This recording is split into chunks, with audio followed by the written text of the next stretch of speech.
じゃあ今日もランクルゼミナールを始めていきたいと思います。よろしくお願いします。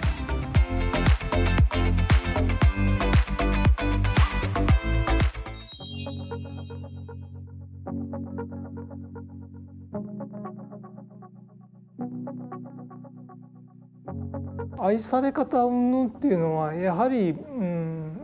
ろいろですね。各大陸ごとにファン層の方はいっぱいおられて、多くのファンクラブがあるんですけど、もちろん新しい車も受け入れながら歴代の車も持ちつつ、ファンの方なので複数保有されている方もあったりして、ランクルで集まりながら何を楽しむかって、もちろんこのランクルを題材に夜通し話し合ったりをするとか、あるコースをみんなで一緒に走りながらとか、そういったことがやっぱりメインになりますね。どの世代のランクルでも皆さん同じように受け入れながら、一つランクルというものに対して愛情なりそういういろいろなものを持ちながら語り合える素材なのかなっていうふうに思いますね、この車。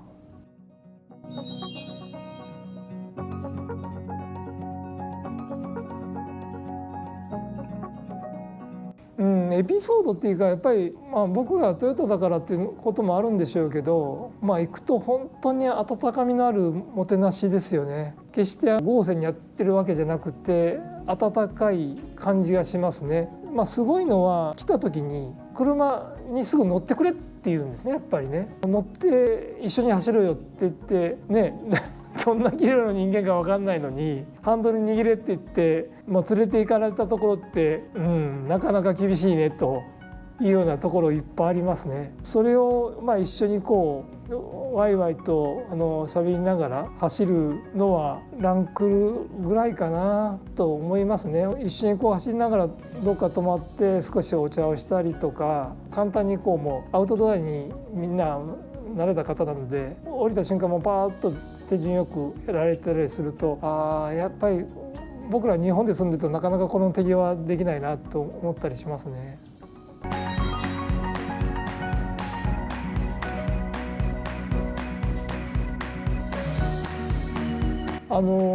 全てのランクルクラブが僕行った時に全部お会いしているわけじゃないんですけど、大きなところで言うと一番最大国である中近東サウジには大きなランドクルーザークラブっていうのがあって、やっぱり舞台は砂漠なんですね。砂漠に100台ぐらいのランクルが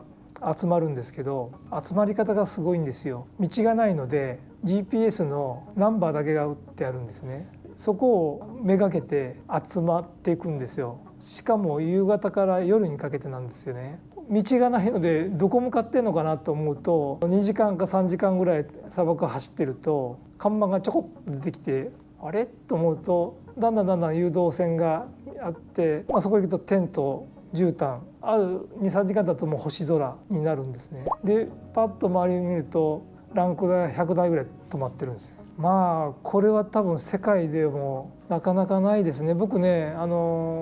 ナイトキャンプっていうか砂漠のキャンプってどんなものなのかなっていうのを、そういう大勢でやる部分と、実は大変親しくしていただいたその会長さんとだいぶ仲良くなって、11時頃かな呼び出されて、ホテルに今からキャンプ行くでって言われて3時間ぐらい走って、何にもない中で車1台止めてアラビアンコーヒーをそこで絨毯引きながら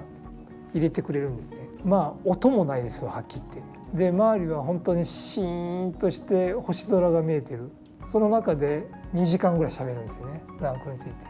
僕だからやっぱりランクについて話したいんでしょうね。アラビアンナイトってこういう世界なんだなと。暑いからやっぱり日が落ちてから、砂漠って日が落ちると結構冷えてくるんですね。なので日が変わってぐらいからがちょうどいいぐらいですかね。こういう文化はなかなかランクルやってないと体験できなかったんじゃないかなと思いますし、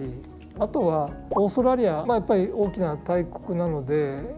実はあれ5つのグループチームがランククラブがあって、桁が違うというか、自分らでこういうメインハウスっていうか土地を持っていて山の中に、そこに訓練用のオフロードコースたりがあったり、バーベキュー場とかいろいろな設備があったり、そういった中で訓練をさせながらランクルをちゃんと乗れるような教育をしているんですね。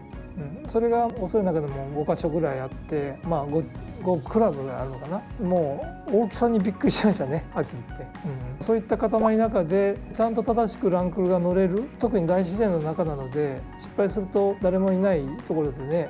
大変なことになるので、そういった訓練もちゃんとするようなクラブでしたね、そこはね。僕は実際に行ったクラブチームで中でいうと、さっき言ったサウジ、オーストラリア、あとはアフリカでいうと南アフリカですかね、あとは南米でいうとコロンビア、ここはものすごい熱狂ですね。あと中米でいうとコスタリカ、あとはアメリカですけど、アメリカも最初ね、アメリカでトヨタっていう名前を残したのがランクルだったということもあって、大変多くの方が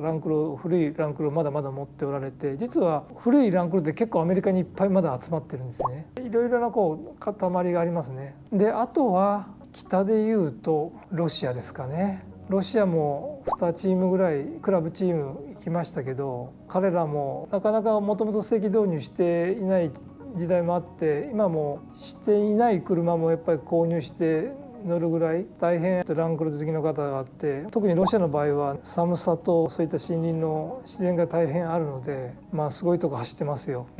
なので各大陸ごとに大きなチームが大なり小なりありますけど、さっき今まで言ったところが大変大きなところで、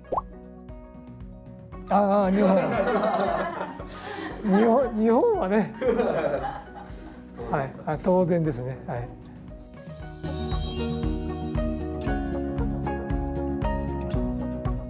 日本ももちろんランクルファンの方ってミーティングとか行くとすごく温かく迎えてくれますね。で最近もね、若い方がだんだん離れてるっていうこともよく聞いてたんですけど、最近のミーティングでも日本でもどんどん若い方が入ってこられて、初めて会う方とも一つランクルという車を素材に1日2日話し合えるっていうのがすごいなと思いますね。はい。